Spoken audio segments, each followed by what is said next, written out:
Delighted to have Professor Lidia Varbanova here, sorry, who's a Programme Director and MA in Management of Performing Arts and Industries at the National Academy of Theatre and Film Arts. And this is actually kind of really looking at the inspiring look at the research around cultivating innovation and entrepreneurship and cultural creative industries in non-urban areas. And this is where it's interesting. We have a lot of our members and a lot of organisations in the region in those rural areas, Nick. That's why I said you'd have something interesting to say.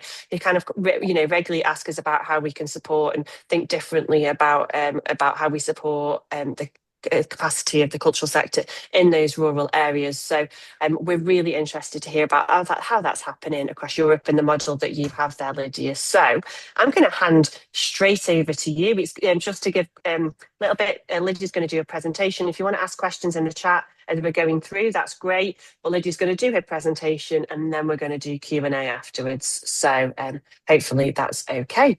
I'm going to hand right over, Lydia. Thank you so much for being here. Really appreciate it. Thanks very much, Erica and Anthony and the team for inviting me. I'm a professor, but I'm not that boring. What's not written in my CV is that I come from a family of entrepreneurs. I play piano. I love yoga and swimming, as we put it on the very short bio. And I traveled the world to help entrepreneurs, managers, other professionals to really be much more proactive in their strategies. Currently, I'm involved in this project called In Situ, the place-based innovation in culture and creative industries, the non-urban areas, in which I'm going to present about. But it's not only about the project, it's what we learned as a result and how we might be maybe helpful to people who also face similar problems, similar issues in these remote areas across Europe. By the way, on the slides, you're going to see some images, and these images are from my personal album and our In Situ project, just to give you an idea about these very remote places across Europe, which we were trying to boost innovation and entrepreneurship with our activities. I'm going to present in about 35 minutes, and then we're going to open for discussion and for questions. And please feel free, because the whole idea is to exchange. My presentation is going to be in 5 topics, or structured in a way that I'm going to say a few words about In Situ, what it is about, why were we inspired, about the capacity building part of In Situ, which is actually what NATFIS, the National Academy of Theatre and Film Arts, was involved. The In Situ case studies, absolutely stunning, beautiful examples in these remote areas across Europe. I'm not going to present all of them because of lack of time, but I left them all on the slides for those of you who would like to receive the presentation. And I'll say a few words about the methodological guide, which we elaborated in the National Academy of Theatre and Film Arts. Yana Jarova is with me, Karakoleva. She is also one of my colleagues who work on that. And then some lessons learned and some tips from all these experiences in the course of already 3 years. We are in the 4th year of implementation of this project. So how did it start? We felt 4 or 5 years ago, when our consortium started planning, that there is a lot of invisibility of these non-urban sectors of culture creative industries across Europe. And we do need a knowledge base.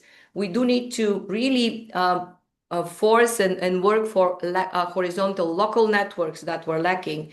And we also need to put stress on the policies, the strategies, and the planning in this region, especially at local level, so that there is much more connection between the politicians and the culture and creative sector. So part of what we did is this capacity building. We were putting stress on new business models, on cross-sectoral connections with all the activities which I'm going to mention about.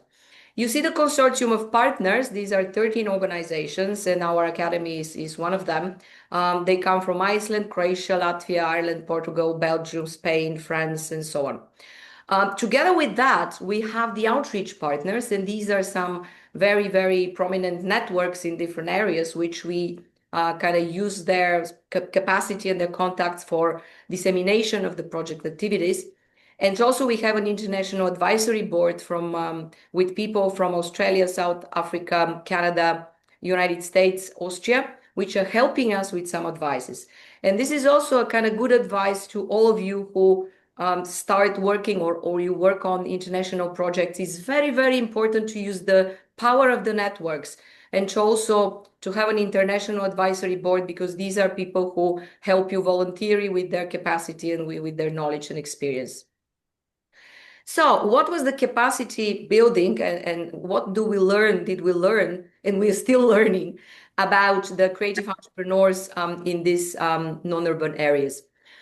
We used the definition of the UNDP from 2006. What is a capacity building? That this is a long-term process, a strategy where the organizations, individual institutions, and the whole society really try to solve problems and achieve objectives in a sustainable manner through putting stress and focusing on resources, the people, the humans in all this process, so that the organizations and communities can survive, can adapt, can thrive in this very fast and changing world. Of course, there are hundreds of definitions on capacity building, and this was one of the things which our team was very stunned about. So much was said theoretically about capacity building.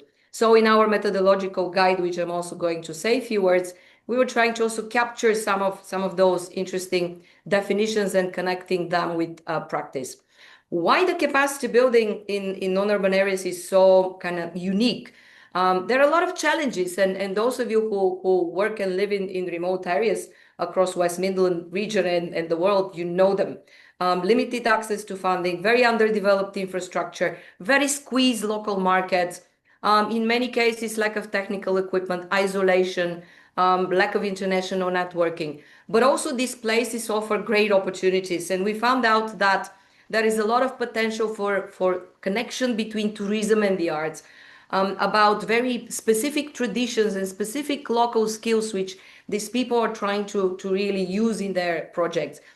Unique cultural heritage, natural resources, also hidden resources, because we found out that entrepreneurs are very special because they were really trying to look at hidden resources in these remote areas. And also lower operational costs in many cases, because in the big cities, the costs are much, much higher for everything. What was a highlight in our project was the so-called in situ labs. These are not laboratories for chemical, tests, but these are human laboratories for boosting entrepreneurship and innovation in those regions. And we choose these 6 regions, as you see them on the map, so that they can cover almost all parts of Europe. And the 12 case studies which we elaborated are exactly in these 6 very interesting points across Europe, in Portugal, Ireland, Finland, Latvia, Croatia, and Iceland. What we did so far in the capacity building component in the In Situ project were 2 major things. One was the mentoring process with the 12 case studies, and this is why I'm going to say a few words what we learned about mentoring, if you were in a position in the future to also be mentors for creative entrepreneurs. And then the training sessions, across the year and a half or 2, we were having training sessions in all the 6 lab locations, not only with the case study leaders, but also with a wider community of culture and creative professionals, and also amateurs in these specific areas. And what is still going on, we are in the 4th year of implementation of this project, and together with the methodological guidance, which we did as a result of the training and mentoring, we still have to do 4 educational videos and also internal report across all these 6 lab locations. The in situ case studies. I'm telling you that I've been really part of so many projects worldwide, because my home is in Canada and in Sofia, and I've been in over 60 countries worldwide as a mentor, as a person who is consultant, educator. But these case studies are really unique because people are so motivated that stay behind them. And on the screen you see some captures from Ireland, an isolated area. I was fascinated by what they do in these very remote areas. So these are the 12 case studies, and we try to capture them based on specific criteria, how much they do as a transition, how much they help to the society to make some transitions, placemaking, environmental sustainability, also some social issues. So they're very different, but they have this in common, that people who are engaged with these case studies are very passionate and very motivated, and they really want to make a difference in their local communities.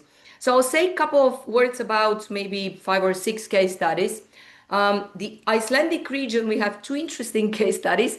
One of them is in a very north region, which is maybe 3-4 hours away from Reykjavik. And it's called the Icelandic Julelats emerge from Darilin.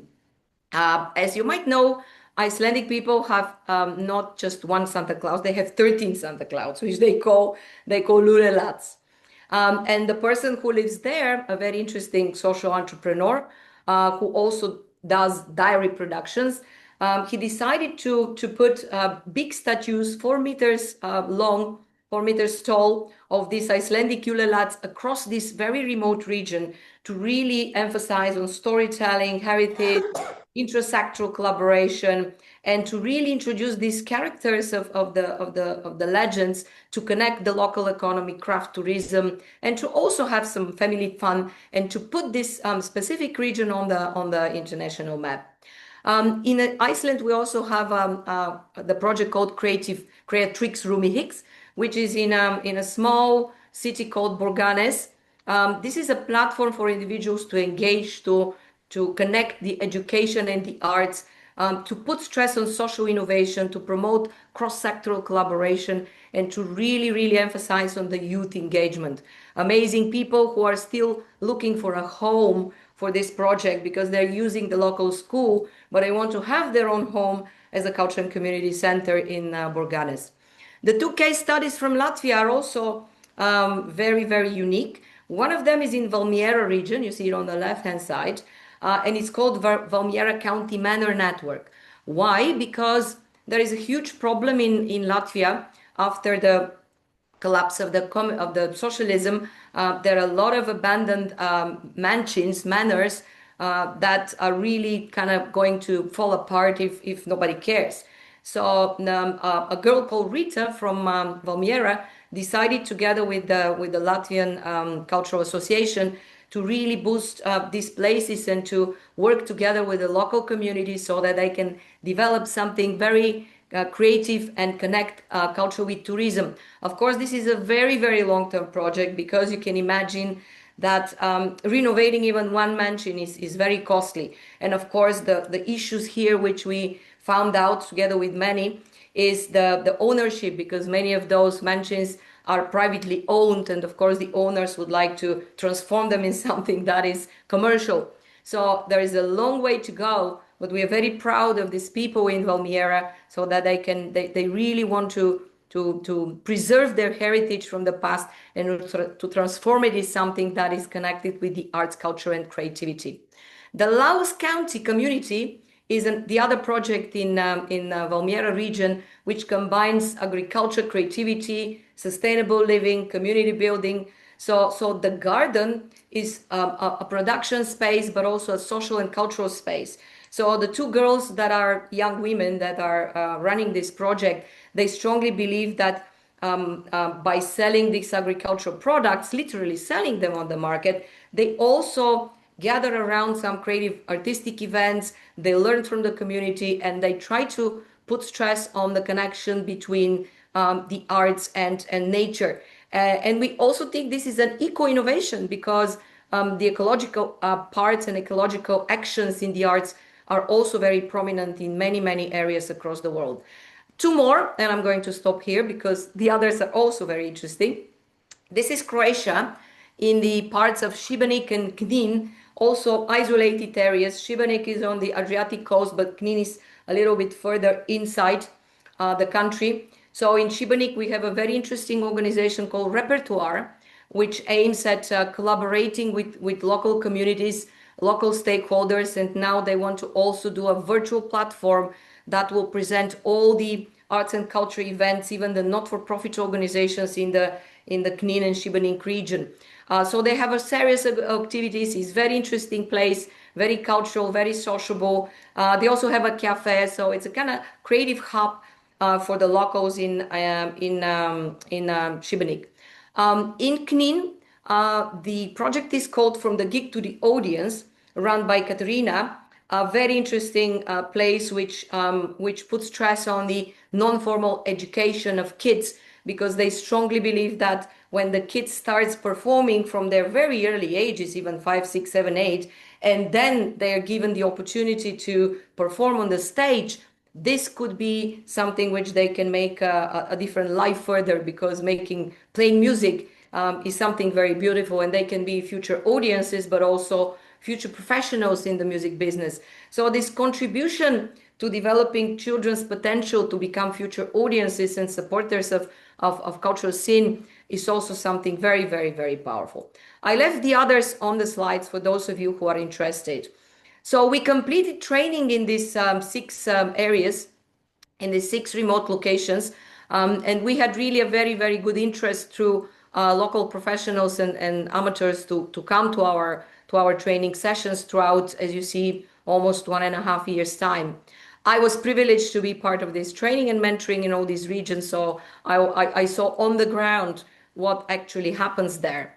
The training topics, how we identified them, was based on a very thorough research of needs of those professionals. So we were doing series of questionnaires to find out what are they interested in.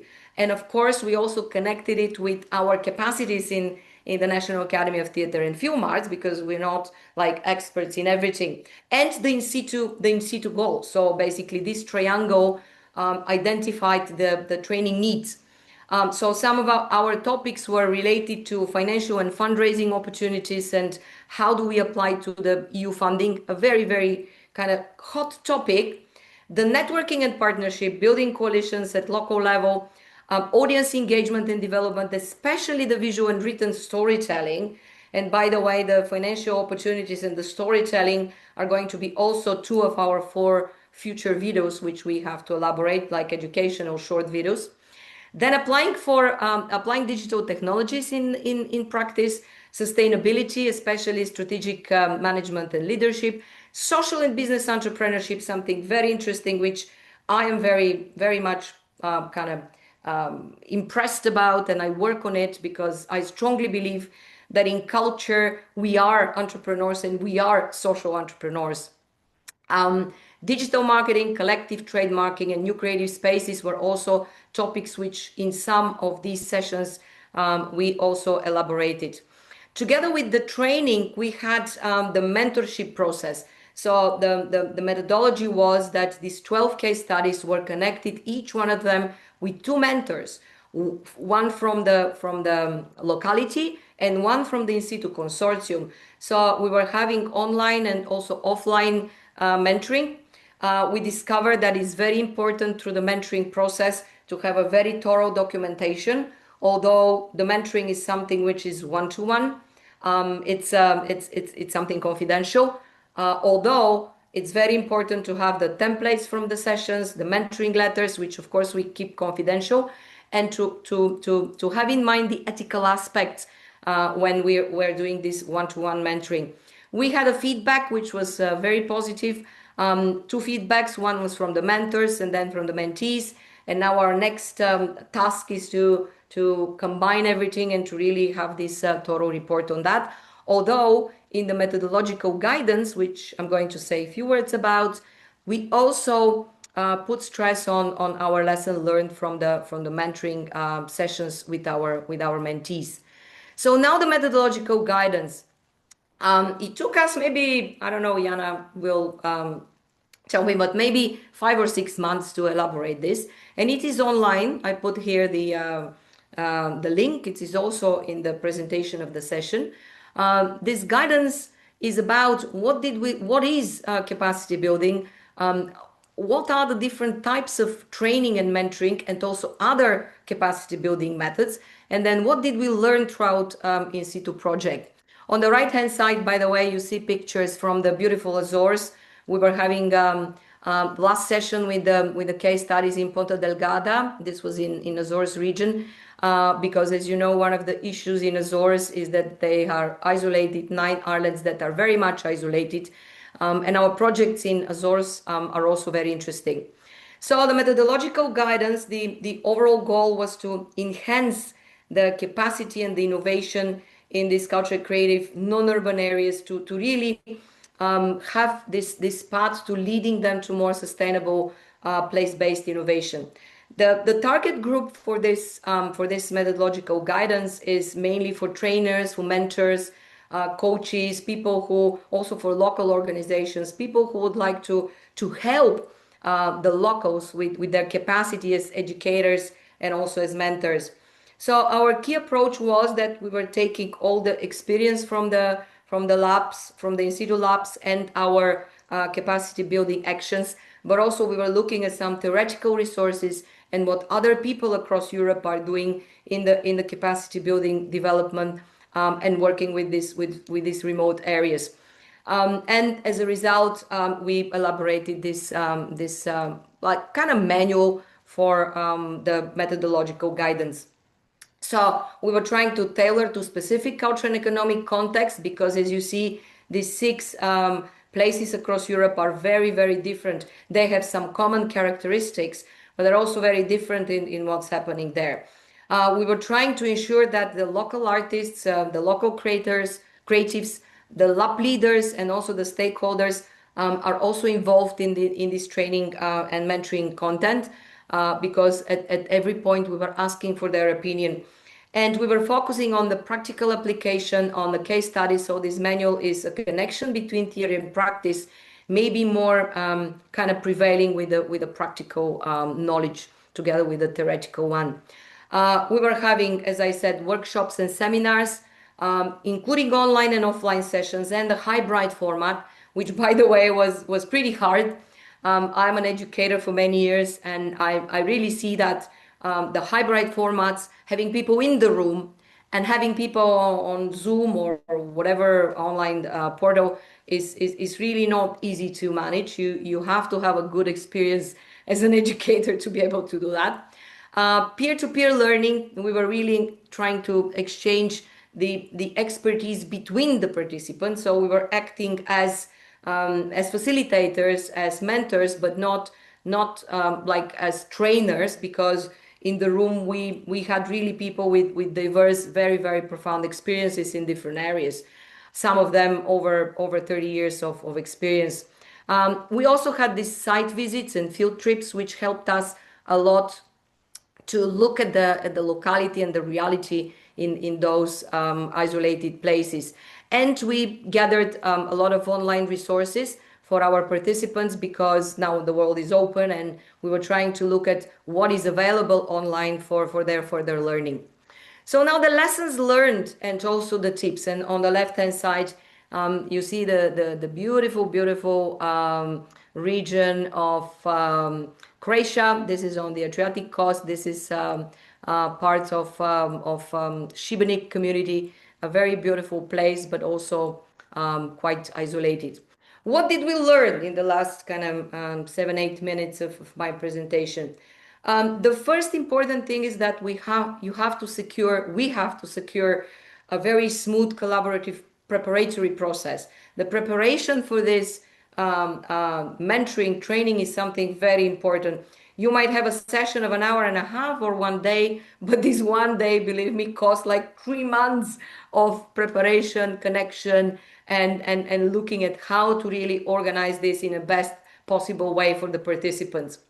The second important thing we learned, which we all know, but it's good to remind ourselves, is to deliver what you promise, to really keep the training sessions around 80% of the initial planning, because everything can be different of the initial schedule, initial program.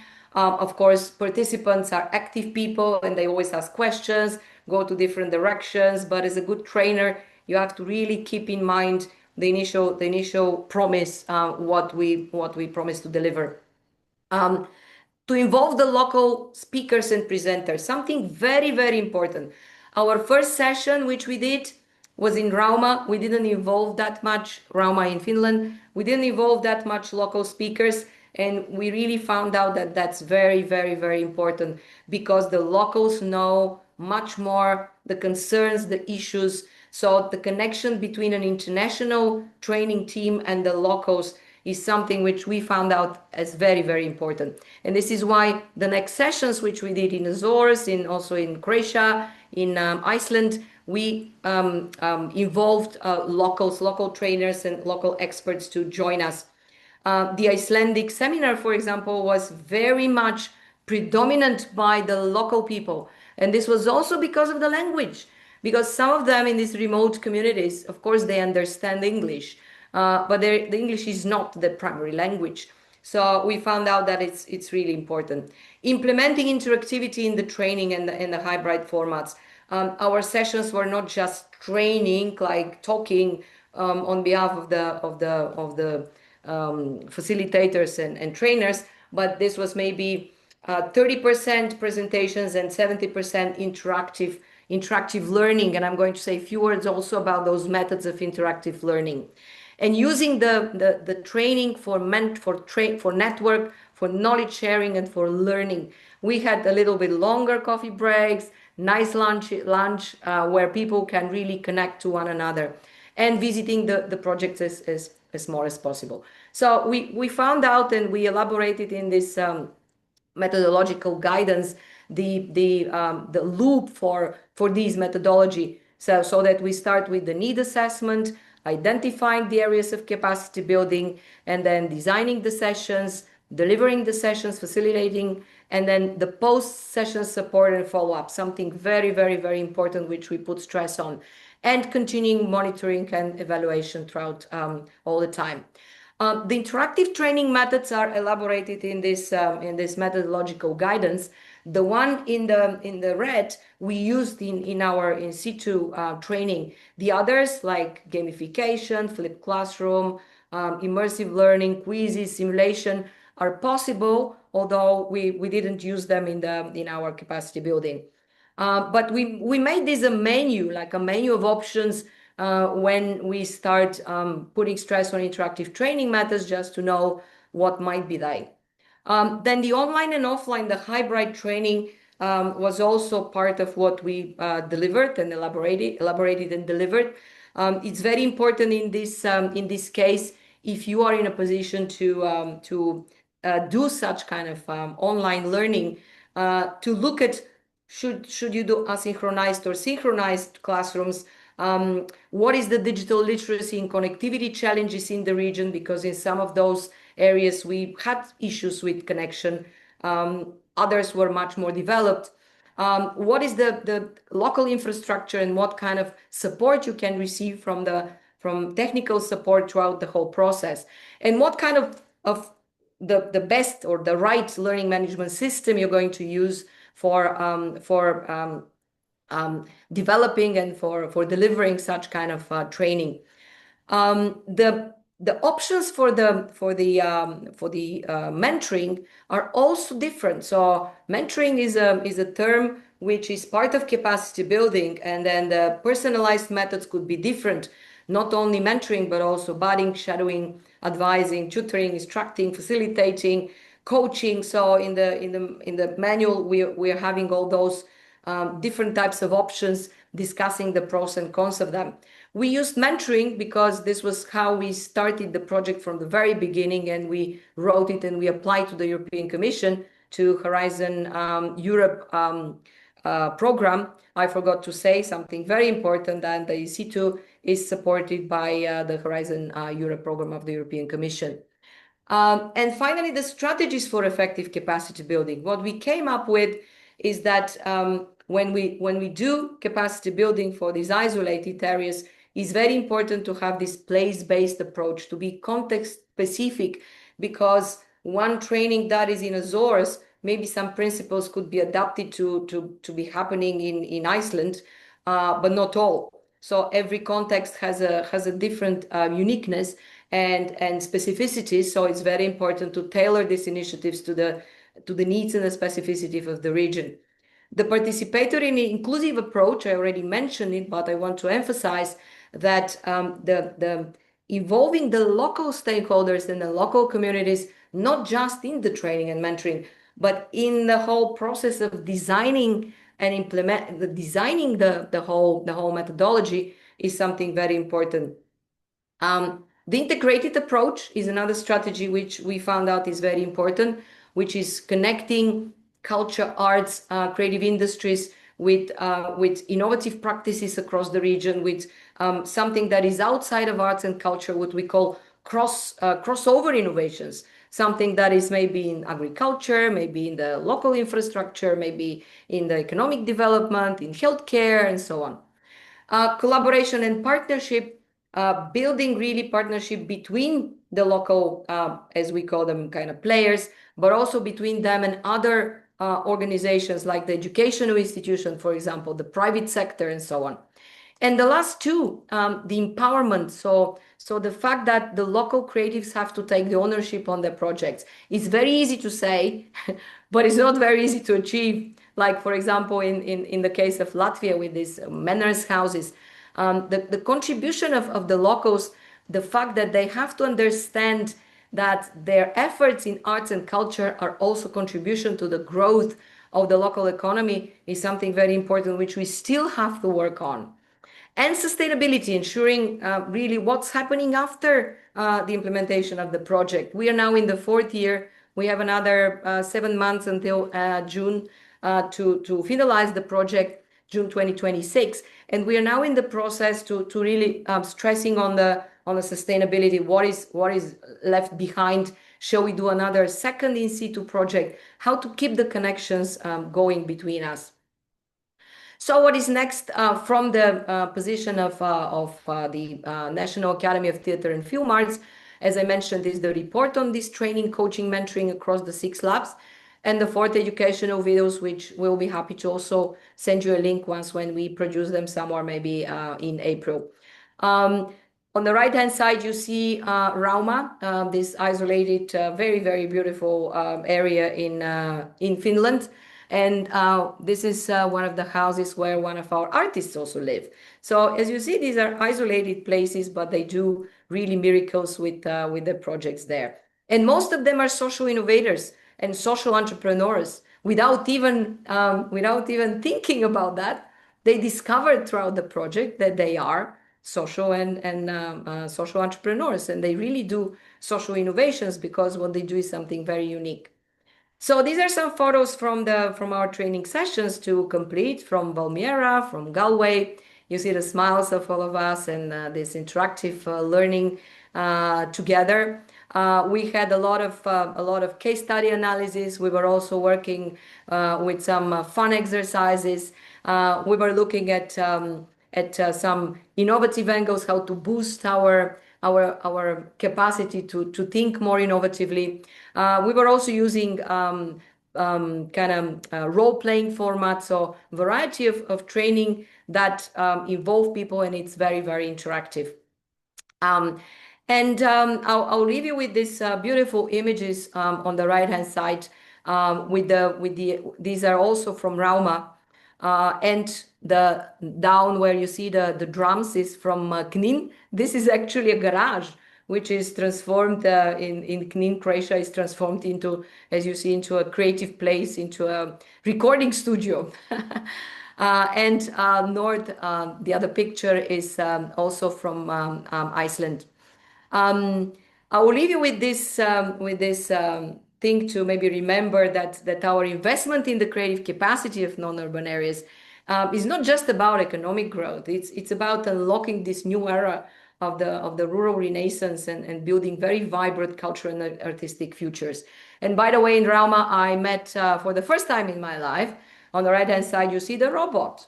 I was just walking across the street and I saw a robot, can you imagine, which was delivering food in the local houses. And I was stunned. It was very, very friendly, waiting me to cross the pathway. It's really amazing combination between a very rural area and very advanced technologically. So thanks very much. I promised 35 minutes. It's already your time, 10:08.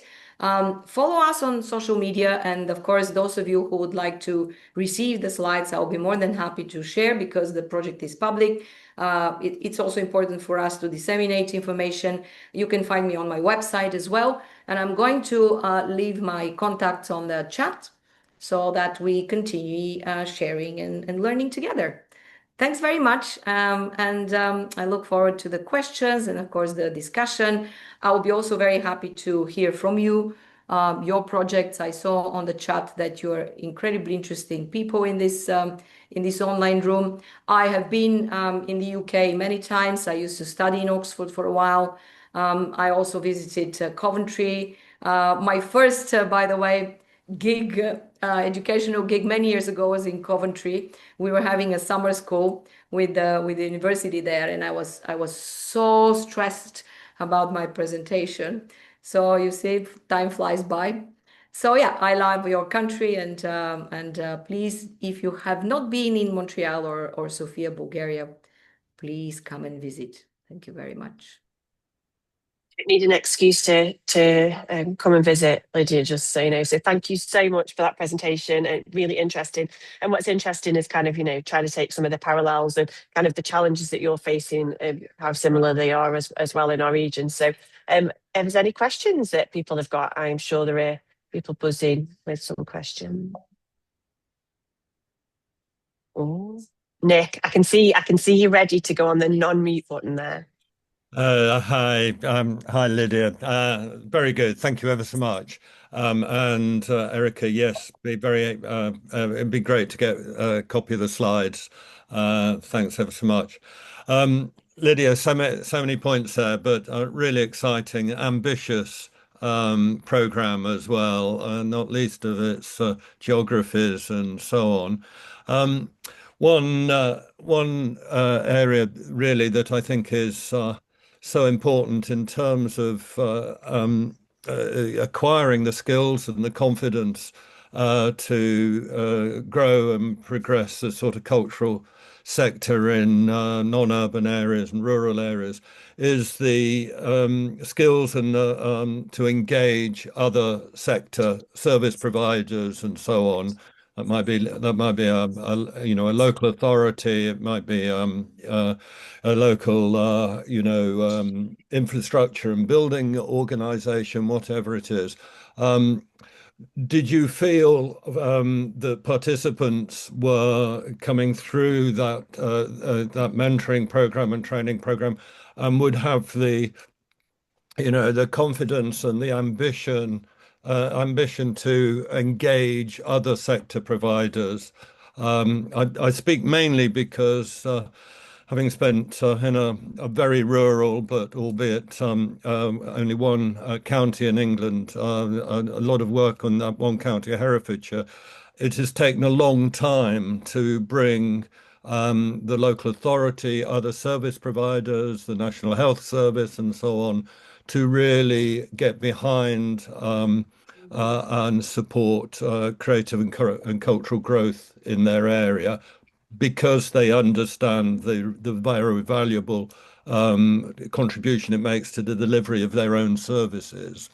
Were you seeing some progress in that area in some of the countries you were working in?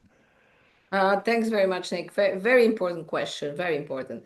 This is why in our training we were emphasizing a lot on this cross-sectoral innovations and connections, because we strongly believe sometimes the money is not in arts and culture, it's in the other areas. And because by having this crossover innovations, we look at our projects from another viewpoint, which is very important.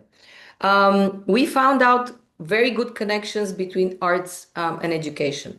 Like as I mentioned in Burganes in Iceland, also in Knin in Croatia. These were examples also in Azores, in Ponta Delgada. They have a very interesting organization called Transmalar. So in all these areas, the connection between arts and education is really very prominent. The connection between arts, culture, creative industries and the businesses is at the lowest level. Why? Because local businesses are not very much present. They're still kind of either startups or trying to struggle and survive themselves. There is not much presentation of international companies that are in these small places that understand much more the corporate social responsibility and the fact that they have to support the arts. So these big corporations are literally not present, and the local businesses are not very strong. Connection with the local authorities, this is where we were trying to really make this connection in all our trainings and mentoring. By the way, this problem of not understanding the local policies was mentioned by many of our mentees. The fact that the documents are written in a very kind of sophisticated language. So this is why we always were trying to help them and advise them to connect with the researchers, with the people that are experts, so that they can translate this language of culture policy into the reality. But we are seeing more and more that local authorities are engaged, and they really want to support the local projects, because this is also for them visibility. This is also for them important kind of good point that they're helping and supporting local culture. So in majority of the places we saw this connection. So the interest of the local authorities to be more supportive for the arts and culture in the regions. Talking about other players, there is still not much understanding. So this is why I mentioned this project of LAUX, which connects arts and agriculture. Something very unique, which is still not there, or arts and healthcare services, arts and infrastructure, arts and economic development, arts and IT sector, which also has a huge potential, especially with the development of the digitalization and the new technologies and the VRs and ARs and immersive realities. There is a lot of knowledge and capacity in the IT sector, which could be used if there was a good partnership with the arts, culture, and creative sector. But this is an area which we still have to work on. Like one of our training sessions, not in all the places, but I think it was in Azores, was on digital marketing, something which we still need to learn. Even myself, I lead a course in my academy on digital technologies and in the arts. But I see that every semester, even every day, I have to change the whole curriculum of the course because the world changes so fast that it's not very easy to grasp. But there is a long way to go, and I fully agree with you, Nick, that there is a lot to still do in this respect. Thanks. Thank you. No, thank you. I'm very happy to participate or to come back at any point to contribute to forward thinking on that. Yeah. Thanks. Thanks, Lydia. And it's really interesting, isn't it, just to listen about sort of where there are, like I say, there are very shared challenges about how we engage, and the cultural compact model that exists sort of in England, and trying to kind of bring those sectors together around partnerships. It's still challenging, isn't it, Nick? But it's, those are the models, and it seems to be the same sort of things that are coming through. Anyone else got any questions?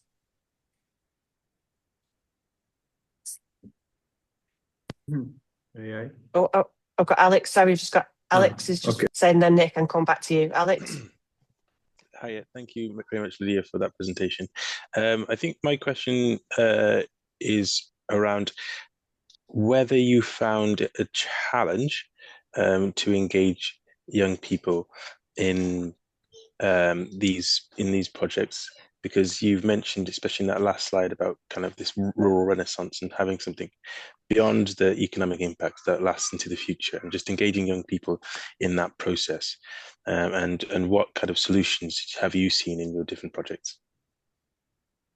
The Gen Z is very different of us, of the previous generations. These people are much more not focused, but on the other side, they're very international. They're mobile. They don't believe in one place, sitting in one place. They want to travel. They're very curious.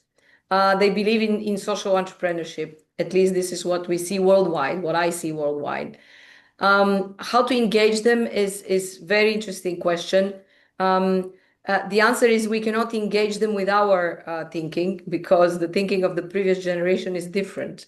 So we have to somehow put ourselves in their shoes, and trying to see from their perspective a cultural project, a cultural organization, an art space. Why would it be what it is? Why would it be important? So what would they find there? Why would they be involved in it? Maybe because of technology, maybe because it will give them an opportunity to express themselves and to promote themselves, because the Gen Z are people that they strongly believe everybody can be a star, not only the one that are graduating in the academies. So we have to find what is in, from their perspective, what is in the project which we are developing, and maybe connecting with the new technologies. Part of it, not necessarily the whole piece, but part of it should be something that they're engaged with. Like one of the projects which we identified in situ is in Rauma and Eurajoki region in Finland, and it's about 3D projection mapping festival, like connecting the cultural roots, the local practices with the 3D mapping, which the new generations love very much. So this is a way where we might engage them, and also trying to really see how to build the bridge between the thinking and the actions of the new generation and the one that have more knowledge and more experience, because the young generation is using much more ChatGPT and Gemini. We all do it, although it's important that the artificial intelligence is not replacing the human knowledge that is developed through the generation, through storytelling, through immovable cultural heritage, and we have to encourage the new generation to really try to build this bridge between the human capacity in the regions, in these localities, and their new thinking. So that's my answer. Step-by-step approach, putting ourselves in their shoes. That's great. Thank you so much. Thank you. Thank you, Alex. Very good I question. think, Vita, have I got a question from you as well? Yeah. Hi, Lidia. Great to see you. And thank you Hi, for Vato. really Good to see you. inspiring presentation. Thank you very much, and thank you for the organizers for the weekly meeting. I think it's very useful and inspirational examples of what you shared. My question would be, could you please share how these labs and the initiatives were selected, and what methodology / approach was applied in your work, as you said, to like boost this entrepreneurship and innovation, working with them. So that's my question. Thanks. Thank you. Thanks, Vato. By the way, Vato is a great friend and colleague from Georgia, also doing an inspiring things in Tbilisi and in other cities across Georgia for many years. So he's one of those creative professionals that are making a difference in the country and the region. So thanks for joining. How did we identify these case studies? We were relying a lot on the local partners. As I mentioned, we are 13 consortium partners. 6 of them are universities or foundations or organizations in these specific localities, like the Bifrost universities in Iceland, Kultura Nova Foundation, you know it maybe very well, in Croatia, University of Galway in Ireland, University of the Azores in Ponta Delgada in Portugal, the University of Turku in Finland. As you see, these are our kind of local points, and we relied on them, of course, to identify the case studies. But there was a long process of a whole work package, as we call it in the European projects, of trying to set up the criterias, the application process, what we want from these people to do, because we are supporting them with a small amount of money to help us to understand how they can move from point A to point B with our help. So it was a long process of preparation of this dissemination of the call, and then there were people applying, and then we choose them based on specific criteria. Of course, they're not like excluded. Others are not excluded because we try to disseminate the results as more as possible. So together with the mentoring process, we also have a monitoring process in the in situ project, which is run by ENCC, the European Network of Culture Centers, and also University of Galway, where we try to really look at the methodology, how these case studies evolve and elaborate throughout these 2 years of mentoring, training, and capacity building with them. So it's a really interesting way how we look from as external people to their development. So yeah, that was it. Thank you, Vato. Thank you so much. Thank you. Thank you. Lydia, we've got a question in the chat from Jess. Jess, I can read it out, or do you want to ask the question? Hello, I don't mind. Hello, thanks ever so much. Hi to the team on the call. This is the first of these meetings I've been to, so thanks very much for letting me be here.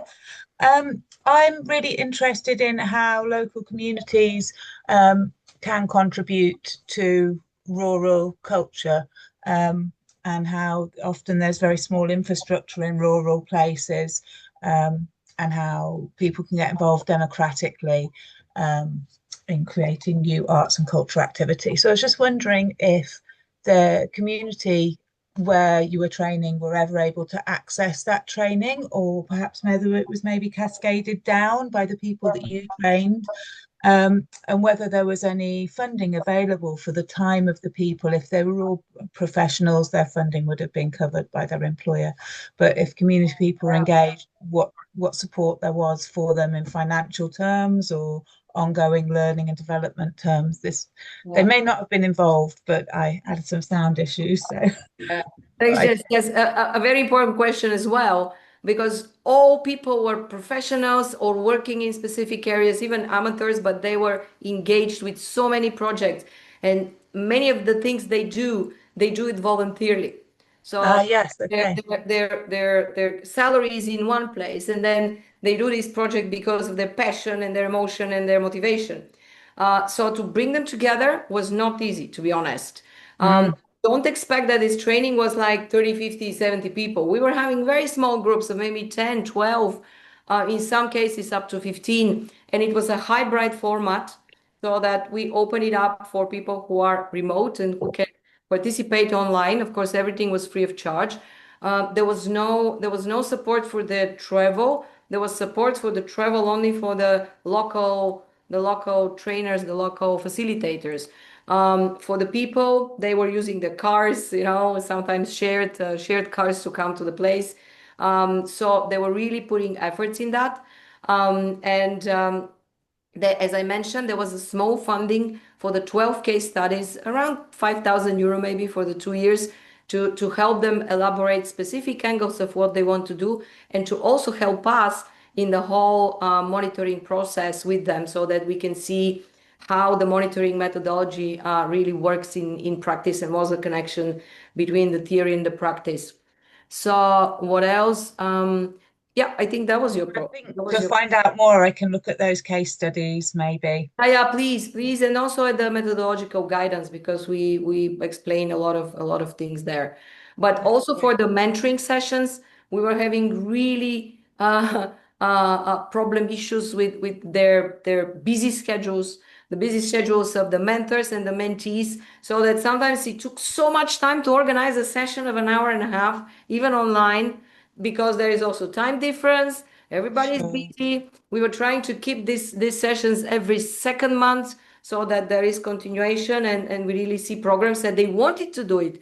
They were really very keen and motivated to do it, but the question is that there is so much on their plate that they were managing to really follow up. So I recognize that. Very briefly, just one other thing. I'm going to be in Helsinki for the Lux Light Festival in January, so I'm going to check out that. Nice. Please send me an email. I send my email somewhere on the chat. You have, I've got it. So if I email you, then maybe I'll connect you with pleasure with our colleagues also in Helsinki and in the Rauma region. That would be great. That would be fantastic. Thanks so much.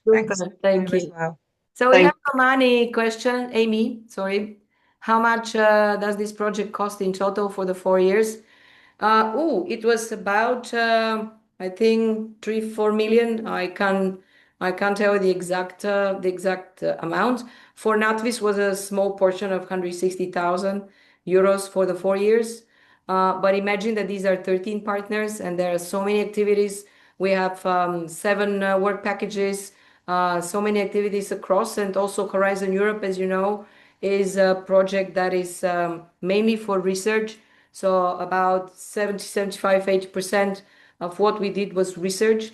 And there are a lot of deliverables that we already did to the commission, and even more are due until the end of the project. So this is a long-term project, long-term building up of connections also between the partners.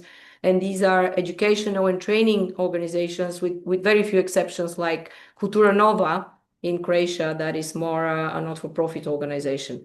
And our academy was mainly involved in the training and mentoring, as I mentioned, because we are a kind of very practical academy working in the areas of screen and performing arts.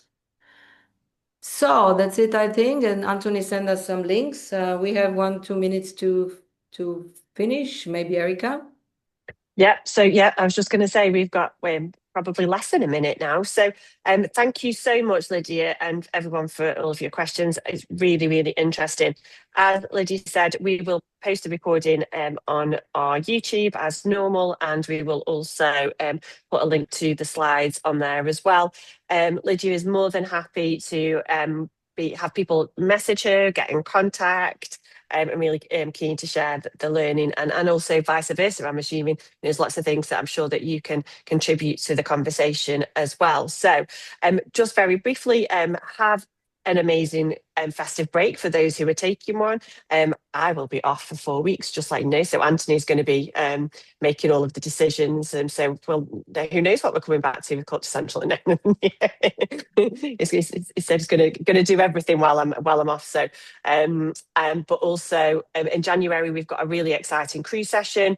We have Claire McColgan from Liverpool City Region, and also from the Mayor's Liverpool City Council, to talk about the tourism levy, or the visitor levy, that's just been announced in the government, the budget this year, and what that might mean for the region, and also open our consultation. So we are going to, as Culture Central, support a collective consultation on the visitor levy across the region, which is relevant for all areas of the region, by the way, because it's also consulting on whether the Foundation Strategic Authorities, which will be the new bodies of whatever happened in the devolution, whether they can also levy the visitor levy in place as well. So look forward to seeing you all in January, if I don't see you before. For those of you who are members, hopefully seeing some of you at Medicine this evening for some festive drinks and a catch up and a few updates from Culture Central.